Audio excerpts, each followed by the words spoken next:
அதாவது நம்ம எல்லாருமே இந்த கொஞ்சம் சலங்கின்னு ஒரு படம் பார்த்துருக்கீங்களா? பழைய படம்.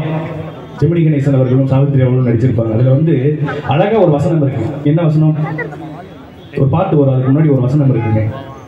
ஏன் சாந்தா பாட்டை நிறுத்தி விட்டாய், உன் பாடலை கேட்பதற்காக ஓடோடி வந்த என்னை தயவு செய்து ஏமாற்றி விடாது. நம்ம பார்த்துருக்கீங்களா?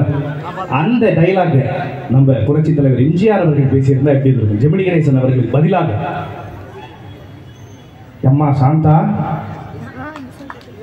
சாந்தா ஏமா பாட்டை நிறுத்தி விட்டாய், உன் பாடலை கேட்பதற்காக ஓடோடி வந்த என்னை தயவு செய்து ஏமாற்றி விடாது.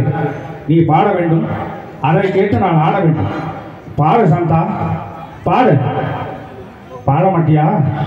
இப்போ நீ பாடனா பரவாயில்ல. அடாங்க அம்மா, எங்கம்மா போறீங்க? தாய்க்குழமை உங்களை தான் கேட்குறேன். நான் பேசுறது பிடிக்கலையா உங்களுக்கு? கீழே உட்காந்துட்டீங்களா?